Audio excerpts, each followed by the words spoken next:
यूँ तो आप सभी जानते हैं, जब आप तराजू में कोई चीज़ तोलते हैं तो तराजू के दोनों पलड़ों में संतुलन होना ज़रूरी है। और जब वो संतुलन होता है तभी आप जिस वस्तु को बेच रहे हैं या ख़रीद रहे हैं उसका आप दाम देते हैं। और संतुलन होना बहुत ज़रूरी है। यदि तराजू का पलड़ा एक तरफ भारी हो और एक तरफ हल्का हो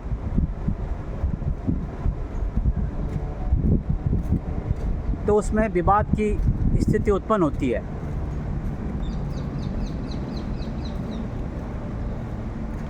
मित्रों, एक बार फिर दूरदेशीय विश्लेषण में आपका अभिनंदन।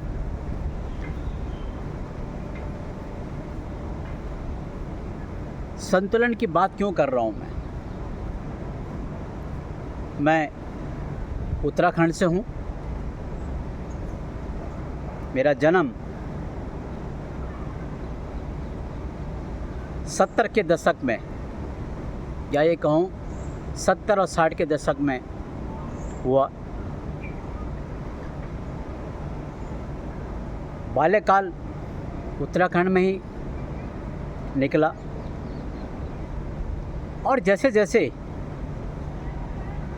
बड़े होता गया, स्कूल जाने लगा, तो 5वीं कक्षा के बाद ये ज्ञान होना शुरू हो गया था कि 8वीं और 10वीं और फिर 12वीं के बाद रोज़गार के लिए और उच्च शिक्षा के लिए शहर जाना होगा। मित्रों, ऐसा क्यों? क्या दिल्ली, मुंबई और जो शहर हैं, क्या वहाँ के जो विद्यार्थी हैं उनको भी ऐसा ही सोचना पड़ता है? कतई भी नहीं, क्योंकि वो जिस क्षेत्र से आते हैं, जिस क्षेत्र में रहते हैं, वहाँ उनके लिए पूरी सुविधा उपलब्ध कराई गई है सरकारों ने। लेकिन हम उत्तराखंडी और ख़ासकर जो पहाड़ी इलाका है, हमारे लिए तो वहाँ जन्म लेना एक अभिशाप से भी बढ़कर है।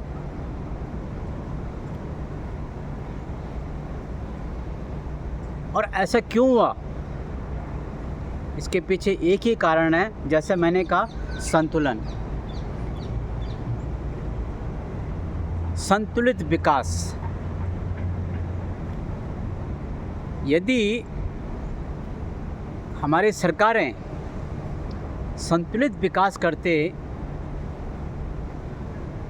तो आज हमारे पहाड़ों से, उत्तराखंड से पलायन देखने को नहीं मिलता। और पलायन इतना हो चुका है कि हमारे गांव में, हमारे ब्लॉकों में कम से कम लोग रह रहे हैं और उनका रहना भी वो किसी मजबूरी से कम नहीं है। जितना ध्यान सरकारों ने शहरों को विकास में लगाया था, उतना ही ध्यान उत्तराखंड के पहाड़ों में भी लगाते तो आज ना हमारे मातृभूमि वीरान होती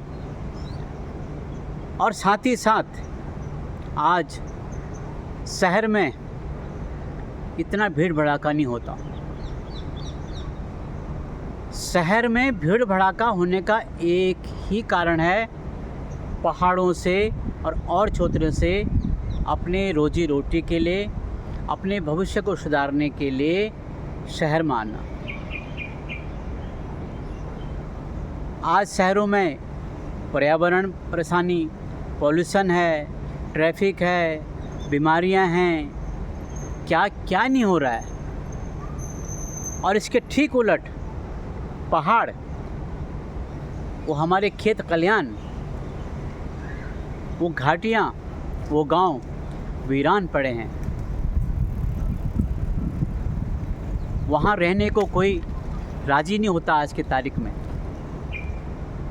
इसका कारण एक ही है, असंतुलित विकास।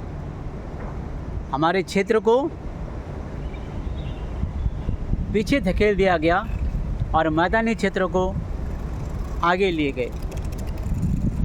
आज परेशानी दोनों तरफ है। शहर ओवर क्राउडेड हो चुके हैं, संसाधन कम पड़ रहे हैं, क्राइम बढ़ रहा है, लूटपाट की भावनाएं हो रही हैं, लूटपाट की वारदातें हो रही हैं, जिसके कारण मनुष्य का मन विकृत हो चुका है। और पहाड़ बुला रहे हैं कि आ जाओ, लेकिन जाएं तो जाएं कैसे। चलो, ये भी एक बात सत्य है कि शहरों का विकास हुआ तो हमें रोज़गार के साधन मिले, और जिस रोज़गार के साधन को मिलने के बाद हम अपने परिवार का भरण पोषण कर रहे हैं और करते थे, करते रहेंगे। जब भी कोई युवा 10वीं या 12वीं करने के बाद पहाड़ से जब शहर की ओर आता है, दिल्ली, मुंबई, पुणे, भारत के और भी शहरों में जाता है, तो एक ही सपना लेकर चलता है कि मैं अच्छी खासी नौकरी करूं और पैसा कमाऊं, और साल में 1 या 2 बार मैं गांव जाके अपने माँ बापों को मिलूं, वहाँ छुट्टियां मनाऊं, फिर वापस आऊं। ये सिलसिला चलता ही था, चलता रहा। लेकिन धीरे धीरे क्या हुआ, इसमें भी विकृति आ गई। कारण माँ बाप से दूर रहना, फिर शादी हुई तो बच्चों से दूर रहना। कई घटक हैं, कई कारण हैं कि हम जैसे युवा लोगों ने उस समय जब घर छोड़ा, शहर आए, कुछ साल नौकरी करी, शहर से गांव जाना, गांव से फिर शहर आना, ये भी एक परेशानी हमने झेली। इस परेशानी को देखते हुए माँ बापों ने भी हमको एक ही सलाह दी कि बेटा ना, तेरा दुख हमसे देखा नहीं जाता, तो एक काम कर, शादी हो गई तेरी तो अब बच्चों को वहीं ले जा जहाँ तू नौकरी कर रहा है। हुआ क्या, हम बच्चों को लेके शहर आ गए, एक छोटे से कमरे में रहने लग गए। इधर हम छोटे से कमरे में रह के जीवन यापन करने लगे, लेकिन कितनी परेशानियां हैं। बच्चे बीमार होने लग गए, अच्छे स्कूल पढ़ने को नहीं मिले, जितना कमाते खर्चा और ज़्यादा हो गया, और उधर माँ बाप भी अकेले पड़ गए, वो भी बेचारे हो गए। हम उत्तराखंडियों ने कितने दुख झेले हैं और झेल रहे हैं अभी भी, लेकिन किसी भी सरकार को हमारे दुख दर्द से क्या लेना। वो तो अपनी राजनीति पर रहे, अपने स्वार्थ पर रहे। उनके अपने स्वार्थ के कारण हमारे उत्तराखंड का विकास नहीं हो पाया, और विकास कहीं हुआ भी है तो शहरों तक सीमित है।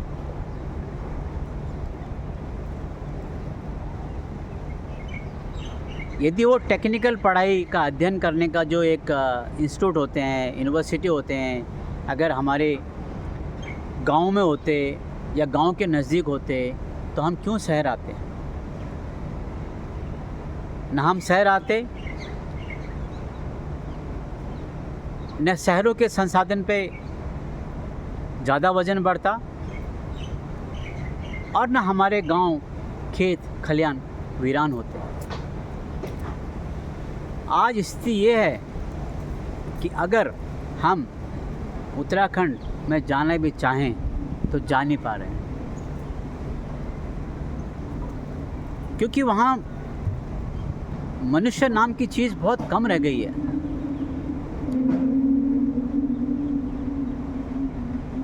विकास नहीं हुआ तो लोग वहाँ जा गए जहाँ उनको सुख सुविधा मिली, वहीं तो गए हो। मित्रों, हमने जाने अनजाने में बहुत कुछ खोया है।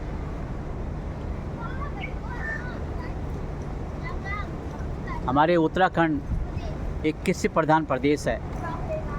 कितनी खेती बाड़ी होती थी, उस खेती बाड़ी से कितने जीव जंतु पलते थे, पक्षियों का भोजन होता था। हम जो भी कमाते थे, जैसे भी कमाते, दान पुण्य करते थे। आज हमने कहीं न कहीं उन वन्य जीवों का भी जीवन छीना, उन पक्षियों का भी जीवन छीना, और इसके पीछे एक ही कारण है, असंतुलित विकास। मैं तो अभी भी ये उम्मीद करके बैठा हूँ कि जो सरकार अभी है केंद्र में या राज्य में, वो चाहे तो हमारे उत्तराखंड से जो लोग इधर उधर बस चुके हैं या बसने को तैयार हैं या बस रहे हैं, इनको वापस ला सकते हैं।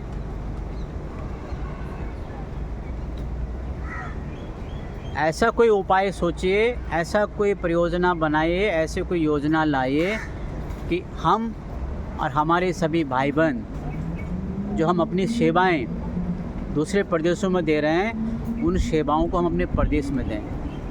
मैं ये नहीं कह रहा हूँ कि हमारी सेवाएं दूसरे प्रदेश वाले, उसमें कोई बुराई नहीं है, अच्छा है।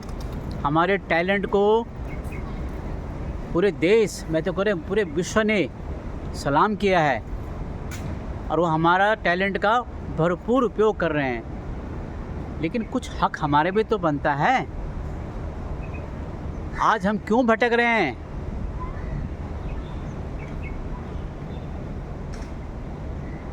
किसका मन नहीं करता है अपने गांव में रहने का, अपने खेत खलिहानों में जाने का, अपने पड़ोसियों से मिलने का? अभी जो गांव में है ना, कुछ लोग जो बचे हैं, उनके अंदर भी एक निराशा आ चुकी है, एक उदासीनता आ चुकी है। उसका कारण क्या है? हम और तुम। हम शहर आ गए, हमारे बच्चे शहरों में पढ़ रहे हैं, नौकरियां कर रहे हैं, उनके बच्चे गांव में हैं, और हर हमेशा अपने बच्चों को कोसते हैं, देख फलाना विदेश चले गया, फलाने के बेटा ये बन गया, फलाने का बेटा बन गया, तू क्या कर रहा है? ये सोच कहाँ से आई? ये सोच आई असंतुलित विकास। यदि सरकारों ने ध्यान दिया होता तो शहरों के विकास के साथ साथ पहाड़ों का भी विकास होता, तो स्वतः ही पर्यावरण में भी कोई असंतुलन पैदा नहीं होता,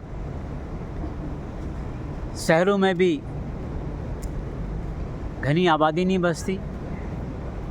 विडंबना देखिए, अगर गांव में मेरे पास 50 खेत हैं और 10 कमरों का मकान है, लेकिन वहाँ रहने के लिए कोई नहीं है। लेकिन शहर में मेरे 4 बच्चे हैं और मियाँ बीबी, एक कमरा है हमारे पास, या 1-2 मंजिला घर है। घुट घुट के जी रहे हैं हम लोग, खुले आसमान के नीचे खुले वातावरण में जीने वाले हम लोग, शुद्ध हवा शुद्ध पानी पीने वाले लोग आज मजबूर हो गए हैं शहरों की जहरीला पानी, विषैली हवा से हम सांस ले रहे हैं। कहाँ जा रहे हैं हम? सरकार ने कभी सोचा? अभी भी समय है उत्तराखंड को बचाने के लिए, अभी बचा सकते हैं। और अब तो ये कह रहे हैं कि उत्तराखंड को हम टूरिज़्म हब बनाएंगे।